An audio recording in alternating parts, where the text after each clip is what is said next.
يستجيبون له بشيء إلا كباسط كفيه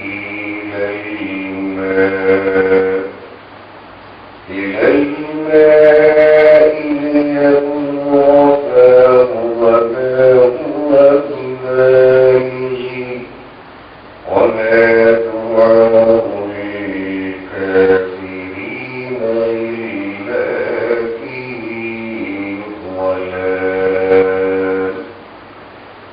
ولله يسجد من في السماوات والأرض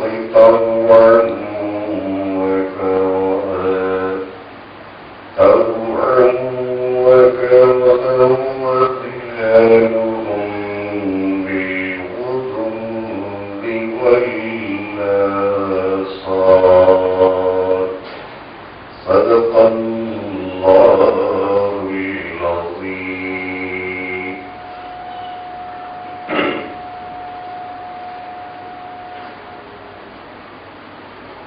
اللهم انتقم اللہ کی شیطان مردود سے. شروع اللہ کے نام سے جو بڑا ہی مہربان نہایت رحم والا. پچھلی آیتوں میں اللہ نے اپنی قدرت کاملہ تخلیقی کارناموں کا تذکرہ فرمایا. آسمانوں میں جب بجلی گرجتی ہے تو اس سے بندوں میں اللہ تعالی امید بھی پیدا کرتا ہے اور خوف بھی پیدا کرتا ہے، اور جسے چاہتا ہے اللہ اس رات اور بجلی سے جلا بھی دیتا ہے اور جسے چاہتا ہے بچا کر بھی نکال دیتا ہے. ساری نشانیوں کو دیکھ کر بھی اللہ کا بندہ جسے توفیق نہیں ملتی وہ اللہ کے بارے میں جھگڑے کرنا شروع کر دیتا ہے. فرمایا کہ وہ لوگ ہیں جن کو اللہ تعالیٰ سخت عذاب میں مبتلا کرے گا. آگے کی آیتوں میں بیان فرماتا ہے لہو دعوت الحق، اللہ ہی کا بلانا اور اللہ ہی کو پکارنا صحیح معنوں میں سچی پکار ہے اور سچا پکارنا اور سچا بلانا ہے. اللہ ہی کی طرف رجوع کرنے میں اور اللہ ہی کو پکارنے میں اور اللہ ہی سے دعا کرنے میں انسان حق بجانب زندگی گزارتا ہے، اور یہی سچائی ہے. والذین یدعون من دونہ، اور اللہ کے سچے بلانے کو چھوڑ کر جو لوگ دوسروں کو پکارتے ہیں یا دوسروں سے مدد طلب کرتے ہیں اور دوسروں سے گزارش کرتے ہیں، لا یستجیبون لہم بشیء، کہ وہ ان کے بت اور دیوی اور دیوتا اور جن کو یہ اپنا معبود یا خدا سمجھتے ہیں، کچھ بھی یہ ان کی فریاد رس کر نہیں سکتے. کسی بھی معاملے میں کسی بھی شے میں ذرہ برابر یہ جواب نہیں دے سکتے. الا بجز اس کے کیا ہو سکتا ہے کباسطی کفیہ الی الماء، اس انسان کی طرح جو پانی کے سامنے کھڑے ہو کر اپنے باہیں پھیلا کر دونوں ہاتھوں کو لیبلغ فاہ، تاکہ پانی اڑ کر ہوا میں اس کے منہ تک آ جائے. وما هو ببالغہ، حالانکہ پانی ہاتھ سے اٹھا کر پیے بغیر منہ تک نہیں پہنچتا اور گھونٹ لیے بغیر حلق کو بھگاتے ہوئے سینے اور پیٹ تک نہیں اترتا.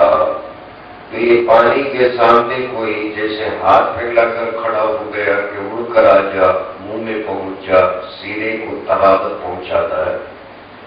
تو یہ لوگ جو اللہ کو چھوڑ کر کسی بھی بت کے سامنے، کسی بھی پتھر کے سامنے اپنے دل کی باتیں بیان کرتے ہیں اور ان سے امیدیں باندھ کے رکھتے ہیں کہ ان کے سامنے پکارنے کی وجہ سے ہماری مشکلیں آسان ہو جائیں گی، اس کی مثال، اس مشرک کی مثال، اس بد دماغ کی مثال اس انسان کی سی ہے. اللہ مثال دیتا ہے کباسطی کفیہ الی الماء، ایک پیاسا ہے کہ جسے پیاس لگی ہے، تالاب کے سامنے، نہر کے سامنے کھڑے ہو کر چھپ کر چلو بھر کر پانی پینے کے بجائے ہاتھ پھیلا کر کھڑا ہے کہ آ جا پانی میرے منہ میں چلا جا. ہونا کو بیماری کی پیاس سے مر جائے گا مگر وہ پانی اڑ کر اس کے منہ میں نہیں آتا. وما دعاء الکافرین الا فی ضلال. اسی طرح کافروں کا اس طرح پکارنا سوائے گمراہی کے، سوائے خطا، سوائے غلطی کے اور کچھ بھی نہیں ہے.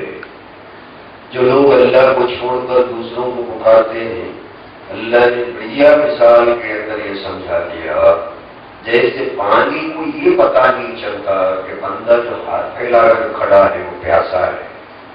پانی کو اپنے بہنے سے مطلب ہے. پانی کو یہ بات سمجھ میں نہیں آتی اور آتی بھی نہیں اور نہیں بھی آئے، اس لیے کہ پانی پانی ہے اور اس کی نہ تو عقل ہوتی ہے، نہ سمجھ ہوتی ہے، نہ شعور ہوتا ہے. جس طرح ڈھلان ہو پانی اس طرح بہتے چلا جاتا ہے، چاہے اس کے اندر جانور پانی کے لیے منہ ڈال کر یا انسان اس کے اندر غوطے مار کر نہا لے یا تیرنے لگ جائے یا کوئی مردہ گر جائے یا کوئی آدمی خودکشی کر لے، اس سے پانی کو کوئی فرق نہیں پڑتا. پانی پانی ہوتا ہے، بے جان چیز ہوتی ہے. ڈھلان جس طرف ہے اس طرف کو بہتے ہوئے چلے جاتا ہے. اور ایسے بے جان اور جو چیزوں کو سمجھتا ہی ایسے پانی کے سامنے ایک پیاسا ہاتھ پھیلا کر کھڑا ہے کہ آ جا میرے منہ میں چلا جائے. اسی طرح جو پتھر کے سامنے سر توڑتا ہے اور اس کے سامنے ناریل توڑتا ہے اور نیمبو توڑتا ہے، کچھ بھی کرتا ہے، ہزار ہنگامے کرتا ہے اور وہ دل کو دھارس کر لیتا ہے، اطمینان کر لیتا ہے کہ میں نے جو کچھ کیا اس پتھر نے سن لیا، اب گھر کو چلے کے اطمینان سے سو رہا ہوتا ہے. حالانکہ یہ ایسا ایک پیاسا انسان ہے جس کا دماغ خراب ہو گیا، بے وقوفی کی انتہا ہے. پیاس کے ساتھ جا کر تالاب پہ کھڑا ہوا، ہاتھ پھیلایا اور پھر تھوڑی دیر کے بعد گھر آ گیا، پانی بھی اڑ کر آ گیا، میرے منہ میں بھی چلا گیا اور پیاس بھی ختم ہو گئی. یہ دنیا کے اندر ایسا کوئی انسان نہیں کرے گا. تو ایک پیاسے کی مثال رکھ کر کوئی بھی انسان جیسے پانی کے سامنے کھڑے ہو کر پانی کو نہیں بلاتا کہ آ جا میرے منہ میں آ جا، تو پانی بھی بے جان ہے اور پتھر بھی بے جان ہے. جب پانی کے سامنے تو کھڑے ہو کر پانی کو نہیں بلاتا کہ مجھے پیاس لگی ہے، تو خود میری پیاس کو بجھا دے، تو پتھر کے سامنے جا کر سر کا ہی کو توڑتا ہے. دونوں میں فرق کیا ہے؟ اللہ یہ سوال کرتا ہے. پانی کے سامنے کھڑے ہو کر جب تو یہ نہیں کہہ سکتا ہے کہ مجھے پیاس لگی ہے تو اپنے آپ اڑ کر میرے منہ میں آ جا، تو کسی پتھر کے سامنے کھڑے ہو کر یہ کیسے کہہ سکتا ہے کہ میرے گھر کے اندر تکلیف ہے، میرے تکلیف کو تو سن کر دور کرنے والا بن جا. نہ وہ سنتا ہے نہ پانی سنتا ہے. پانی کے معاملے میں تو بات سمجھ میں آتی ہے مگر پتھر کے بارے میں تم لوگوں کو بات کا ہے سمجھ میں نہیں آتی. اللہ ایک بہترین مثال کے ذریعے سے انسانوں کو ان کے عقلوں کو بیدار کر کر آنکھیں کھلنے کی بات بیان فرمائے. اللہ سمجھنے کی توفیق عطا فرمائے. سجدے کی آیت ہے، اٹھنے کے بعد انشاءاللہ ہم تمام کے تمام سجدہ کریں گے. وَلِلَّهِ يَسْجُدُ مَن فِي السَّمَاوَاتِ وَالْأَرْضِ. اب اللہ اپنے کل آیت بیان کرتا ہے زمین اور آسمانوں میں جو کچھ بھی ہے، فرمایا کہ اللہ کے لیے سجدہ ریز ہوتے ہیں اور سجدہ کرتے ہیں. طوعا وکرہا، آمادگی کے ساتھ بھی زبردستی کے ساتھ بھی. کبھی تو مخلوقات میں بہت سی مخلوقات ایسی ہیں جو پورے آمادگی کے ساتھ، بشاشت کے ساتھ جان بوجھ کر اللہ کے لیے سجدہ کرتے ہیں کرہن، اور کبھی تو زبردستی سے فرشتے جھکا کر سجدہ کراتے ہیں. اور ان میں تو وہ بندہ ہوتا ہے اور جو اللہ کے لیے سجدہ کرنا نہیں چاہتا اور جو سجدہ کرتا ہے تو بڑی گرانی کے ساتھ سجدہ کرتا ہے. ورنہ ایک طرف ہے کہ سجدہ کرتے ہیں، پہاڑ ہے کہ سجدہ کرتے ہیں، ہوائیں سجدہ کرتے ہیں، اور ان کی سجدہ کرنے کی کیفیت کیا ہے اللہ بہتر جانتا ہے. لیکن اللہ بولتا ہے اور اللہ کا کلام ہے اور اللہ جو دیکھتا ہے وہی بیان کرتا ہے. فرمایا وَلِلَّهِ يَسْجُدُ مَن فِي السَّمَاوَاتِ وَالْأَرْضِ. کائنات کا ذرہ ذرہ اللہ کی غلامی کرتا ہے اور خاص طور پر سجدہ کرتا ہے. طوعا وکرہا، کبھی تو آمادگی کے ساتھ کرتا ہے اور کبھی تو تھپڑ کھا کر کرتا ہے، زبردستی سے آ کر سجدہ کرتا ہے. یعنی خوشی کے ساتھ سجدہ کرتا ہے. حالات تو یہی ہے کہ بندہ دوسرے مخلوقات کو سامنے رکھ کر موازنہ کر کر اپنے آپ کو چھوڑ کر دیکھے کہ گھر کا جھاڑ سجدہ کرتا ہے، میں کیوں نہ سجدہ کروں؟ گھر کے اندر جتنی چیزیں ہیں وہ سجدہ کرتی ہیں، میں کیوں نہ سجدہ کروں؟ ساری چیزیں تو سجاوٹ کی ہیں اور جن کو دیکھ کر من خوش ہو جاتا ہے. یہ تمام کے تمام تسبیح پڑھے اور گھر کی عورت تسبیح نہ پڑھے، گھر کی بیٹی تسبیح نہ پڑھے، بہو تسبیح نہ پڑھے، گھر کے بچے لڑکے تسبیح نہ پڑھے اور خود گھر کا بڑا انسان ہو کر ذمہ دار کو تسبیح نہ پڑھے، مگر اس کے ساری چیزیں، گھر کے برتن تسبیح پڑھتے ہیں، گلاس تسبیح پڑھتا ہے، ٹیبل تسبیح پڑھتی ہے، ساری کی ساری چیزیں تسبیح پڑھتی ہیں. حتیٰ کہ مسئلے کے اندر لکھا ہے اور جو اینٹ پتھر ہوتے ہیں وہ بھی اللہ کی تسبیح پڑھتے ہیں. ہر چیز تسبیح پڑھتی ہے. اور یہاں سجدے کی بات اللہ بولتا ہے اور ہر چیز اللہ کے لیے سجدہ کرتی ہے. وَلِلَّهِ يَسْجُدُ مَن فِي السَّمَاوَاتِ وَالْأَرْضِ طَوْعًا وَكَرْهًا وَظِلَالُهُم بِالْغُدُوِّ وَالْآصَالِ. اور ان کا جو سایہ ہے یہ صبح اور شام اللہ تبارک و تعالیٰ پھیلاتا ہے. جیسے سورج نکلتا ہے تو اس کا ایک گونا سایہ ہوتا ہے اور جیسے سورج ڈھلنے لگتا ہے تو اس کا سایہ اور زیادہ ہو جاتا ہے.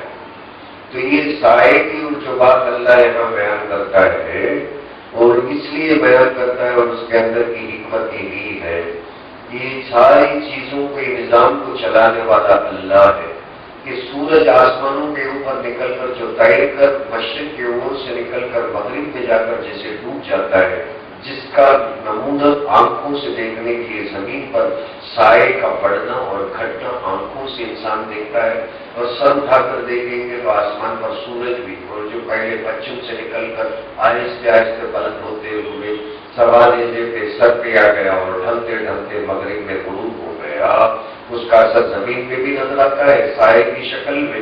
اور سر اٹھا کر دیکھیں گے تو تیز دھوپ کی شکل میں بھی، اور سورج اٹھتا چڑھتا ہوا نظر آتے ہوئے بھی بندہ دیکھ سکتا ہے. یہ ساری چیزیں انسان کو اللہ تعالیٰ آنکھوں دیکھی چیزیں بیان کرتے ہوئے اپنے طرف دعوت دیتا ہے کہ شرک کو چھوڑ کر دوسروں پر بھروسہ کیے بغیر ایک اللہ کو مان کر اس کی قدرت کو سمجھنے کی کوشش کرو کہ جس کی وجہ سے انسان کامل ایمان ہو سکتا ہے.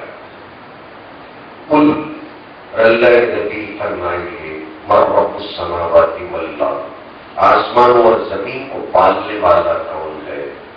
ساری تاریخ کو بیان کیا نا، 2 صفحے گزر گئے.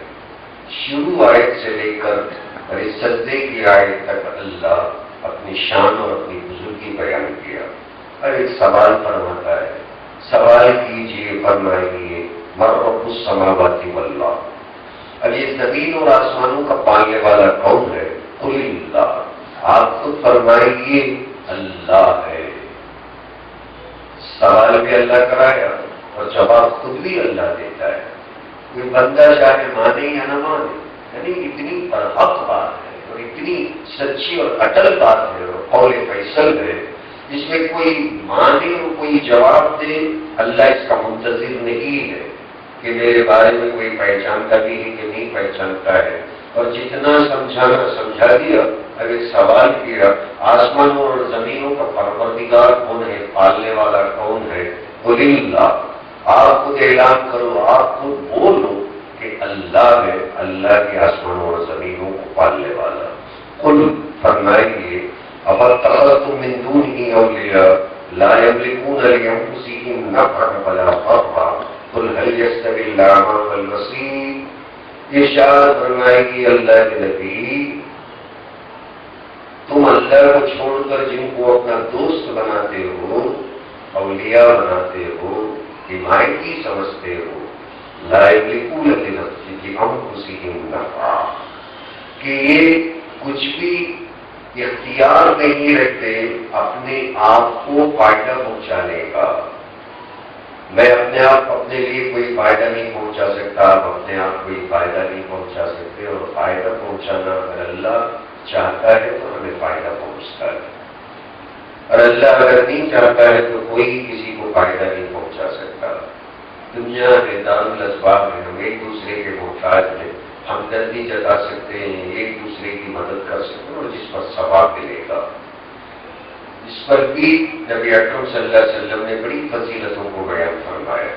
یہ ساری چیزیں ہونے کے باوجود بھی اللہ تعالیٰ چاہے گا تو ہی ان چیزوں میں کامیابی عطا کرے گا، اگر اللہ نہیں چاہے گا تو کسی کو بھی اس بندے کی مدد کے لیے کھڑا نہیں فرمائے گا۔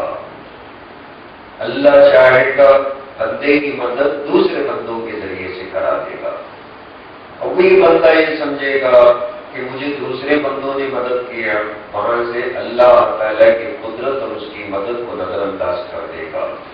یہ بات کہیں بندے سے اوجھل نہ ہو جائے، پردے میں نہ آ جائے، غفلت میں نہ آ جائے۔ کھول کر بیان کرتا ہے اَفَاتَّخَذْتُم مِّن دُونِهِ أَوْلِيَاءَ، اللہ کو چھوڑ کر تم جن کو اپنا حمایتی سمجھتے ہو، جن کو اپنا دوست سمجھتے ہو، کارساز سمجھتے ہو، ولی سمجھتے ہو، لا یملکون لانفسہم نفعا، بذات خود یہ اپنے آپ کچھ بھی فائدہ نہیں پہنچا سکتے، ولا ضرا، اور نہیں یہ لوگ اپنے آپ کو نقصان پہنچا سکتے ہیں۔ نہ فائدے کے مالک ہیں نہ نقصان کے مالک ہیں، تمہیں کیا نقصان پہنچا سکیں گے، کیا فائدہ پہنچا سکیں گے؟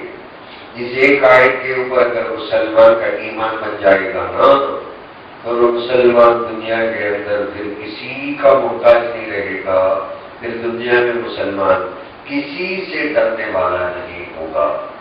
یہی ایک بات ہے کہ جس کے لیے بندہ کوشش کر کر اس آیت کا مصداق بننے کی کوشش کر لینا، اس کی زندگی بڑی خوشحال بڑی مطمئن گزر جائے گا۔ دنیا میں اللہ کے سوا کوئی فائدہ نہیں پہنچانے والا، اور جس کی وجہ سے لوگوں کی طرف للچائی نظروں سے دیکھنا ختم ہو جائے گا کہ بھائی اس آدمی سے ہوگا، اس آدمی سے ہوگا، فلاں آدمی سے ہوگا، فلاں آدمی سے ہوگا۔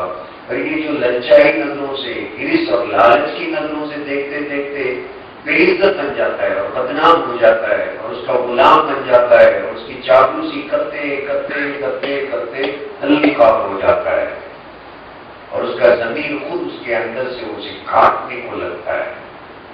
یہ چیز ختم ہو جائے گی، خود ہی پیدا ہوگی، بندہ خوددار بن کر زندگی گزارے گا۔ اور دوسری چیز یہ کہ مجھے کوئی بھی اللہ کے سوا نقصان پہنچانے والا نہیں، یہ یقین اگر پیدا ہو جاتا ہے بندے کو، بندہ دنیا سے ڈرنا چھوڑ دے گا۔ میں بالکل پرنسپل کے اوپر عمل کرتا ہوں، قانون کے مطابق زندگی گزارتا ہوں، تب اس بات کا قرآن پہ عمل کرتا ہوں، حدیث پہ عمل کرتا ہوں، اور اللہ اللہ کرتا ہوں۔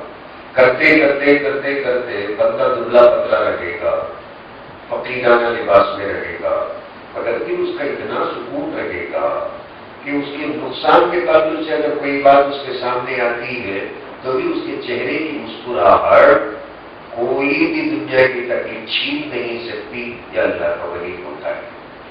چہرے کی جو مسکراہٹ اور مسکان ہے نا، اس کے دل کی تکلیف یا اس کے متعلقین کی تکلیف اس کے چہرے کے طیبت بدلا نہیں سکتی۔ یہ انتہائی ایمان کا درجہ ہے، اللہ نصیب فرمائے۔ اس کیفیت کو پیدا کرنے کے لیے اللہ سوال کیا، آسمان اور زمینوں کے رب کو پہچان کے لیے نہیں، پورے زمین اور آسمان اللہ کی غلامی کرتے ہیں۔ پہلے بولا، بات سمجھ میں آ گئی، اب سوال کرایا، اللہ کے نبی ذرا پوچھو کہ آسمان اور زمینوں کا پروردگار سمجھ میں آ گیا کہ نہیں؟ اور ہم نے کہا واقعی سمجھ میں آ گیا۔ اب ہم بولے نہ بولے، اللہ کو بولا اللہ ہی ہے، قل اللہ، اللہ نے کہہ دیا بے شک اللہ ہے۔ اب فرماتا ہے اب یہ بھی کہو ان لوگوں سے کہ اگر تم اللہ کو چھوڑ کر دوسروں کو اپنا مددگار سمجھتے ہو تو یہ لوگ نہ اپنے آپ کو فائدہ پہنچا سکتے ہیں اور نہ نفع نہ نقصان کے مالک ہیں، اور جب خود کو نہیں کر سکتے تو تمہیں کیا خاک کرے؟ خود کا آدمی جب ذمہ دار نہیں ہے، کچھ اپنے لیے نہیں کر سکتا تو دوسروں کو کیا خاک بگاڑے گا؟ نبی اکرم صلی اللہ علیہ وسلم نے بڑی بہترین بات ارشاد فرمایا، ربنا، اس اس کا ترجمہ میں بھول رہا ہوں عربی کے اندر، میری یاد آ گیا تو انشاءاللہ میں کہوں گا، جو چیز اللہ تو عطا فرما دے، اللہم لا مانع لما اعطیت، اللہم لا مانع لما اعطیت ولا معطی لما منعت ذا الجد منک الجد۔ اے اللہ، جس چیز کو تو دے دے اسے کوئی بھی روک نہیں سکتا، اور جس چیز کو تو روک لے اسے کوئی بھی دے نہیں سکتا۔ ذا الجد، تیرے کی طرف سے بزرگی ہے، اور منک الجد، اور تیرے ہی طرف سے ہمیں بزرگی پہنچتی ہے۔ تو جو چیز اللہ عطا کر دے اور اللہ دینا چاہے، دنیا حسد میں مبتلا ہو جائے گی بندے کو دیکھتے دیکھتے، مگر کوئی بھی اس سے اس چیز کو، اس دولت کو چھین نہیں سکتا۔ اور اگر اللہ دینا نہیں چاہے، پوری دنیا مل کر اگر دینا چاہے تو بھی وہ بندے کو وہ چیز دے نہیں سکتی۔ ساری دنیا کوشش کرتی ہے کہ یہ چیز پہنچ جائے، مگر بندہ اس سے استفادہ کر نہیں سکتا، یوز میں لا نہیں سکتا اور فائدہ اٹھا نہیں سکتا۔ یہ آیت کریمہ جس کے اندر ایمان والوں کی ہمت بن جاتی ہے کہ اللہ کے سوا کوئی بھی نفع اور نقصان کا مالک نہیں ہے، یہ اگر ہمارا ایمان بن جاتا ہے تو پھر ہم دنیا کے اندر ذلیل ہونے سے بچ جائیں گے کہ یہ آدمی کرے گا، وہ آدمی کرے گا، یہ آدمی کرے گا۔ ہاں، مدد مانگنا اور لوگوں کو مدد کے لیے ابھارنا، ترغیب دلانا، اور ساری باتیں شریعت کی باتیں، اور اس میں بالکل کوئی بھی غلط بات نہیں، ناجائز بات نہیں، حرام بالکل نہیں ہے۔ جیسے کوئی بندے کو قرض کی ضرورت پڑتی ہے، اپنے خیش و عقائد کے ہاں قرض پوچھتا ہے، قرض پوچھنا حرام نہیں، نبی اکرم صلی اللہ علیہ وسلم نے بھی قرض لیا، قرض حضور صلی اللہ علیہ وسلم نے بھی لوگوں سے مانگ کر لیا اور پھر ادا بھی کیا۔ اور ایسے ہی لوگوں سے سفارش کے تعلق سے بولنا، یہ بھی سنت ہے۔ صحابہ کرام نے اپنے دوسرے صاحبان کی اور اپنے دوسرے دوستوں کی سفارش کی، یہ ساری چیزیں بالکل جائز ہیں، سنت ہے۔ ان چیزوں کے اندر پڑھ کر اللہ کو فراموش کر دینا، انہی چیزوں کے اندر انسان اپنی زندگی کھپا دینا، ایم ایل اے کے ہاں اسی کے ذریعے سے کام ہوگا، ہو گیا، ایم ایل اے نے کر دیا، بات ختم ہو گئی۔ اب پوری کی پوری اور جو کریڈٹ ہے اور اسی کا صحرا، اس کا سر باندھ کر بندہ وہاں تو خاموش بیٹھ جاتا ہے۔ اور کبھی ایسا بھی ہوتا ہے، اس سے بڑا جو اعلیٰ قسم کا وزیر اعلیٰ، چیف منسٹر ہوتا ہے، وہ کبھی کوئی کام اپنے طور پر کرنا چاہتا ہے، مگر وہاں اللہ بریک لگا دیتا ہے، کچھ بھی نہیں ہوتا۔ کرنے کا ارادہ کر کر مکمل طریقے سے کوشش کرتا ہے اور کام بن جا رہا ہوتا ہے، اور ایسے میں الیکشن آ جاتا ہے اور پھر الیکشن کوڈ لگ جاتا ہے، کوئی بھی چیز وہ پاس نہیں ہوتا، اور جب الیکشن ہوتا ہے تو پرانا سی ایم اتر جاتا ہے اور نیا چڑھ جاتا ہے، اب اس کا فائل ڈسٹ بن کے حوالے ہو جاتا ہے۔ ہوگا کہ نہیں؟ پہلے کرنے والا سی ایم نے کوشش کی، کرتے کرتے کرتے پالیسی میکر یہ آفس سے نکل کر وہ آفس، وہاں سے پہنچ کر یہاں ہوتے ہوتے 4-6 مہینے لگ گئے، درمیان میں الیکشن آ گیا اور کمیشن لگ گیا، اس کے اوپر الیکشن کوڈ لگ گیا، کچھ نہیں ہو سکتا، سارے فائل موقوف ہو گئے، الیکشن ہوا، پرانا اتر گیا اور نیا چڑھ گیا۔ اب نیا پہچانتا نہیں اور پرانا کچھ کر نہیں سکتا۔ ایک سی ایم ہو کر وہ کچھ بھی نہیں کر سکا، اس لیے کہ اللہ تعالیٰ وقت کے اندر برکت نہیں دیا۔ اور اگر اللہ تعالیٰ اس وقت کے اندر برکت دیتا، 6 مہینے یہاں سے وہاں تک چکر لگانے کے بجائے 6 دن کے اندر کام پورا ہو جاتا اور وہ بندہ اس کے اندر کامیاب ہو جاتا۔ ہماری نظر بس اس سی ایم کے اوپر، اس کے پاورس پہ ہوتی ہے، اور اس کے ساتھ ساتھ یہ ہے کہ کوشش ہے، سنت ہے، سفارش کرانا سنت ہے، لوگوں سے مدد لینا سنت ہے، کرنے والا بھی سنت سمجھ کر، لینے والا بھی سنت سمجھ کر، سبب سمجھ کر، ایک ذریعہ سمجھ کر اس چیز کو اسی حد تک استعمال کرے۔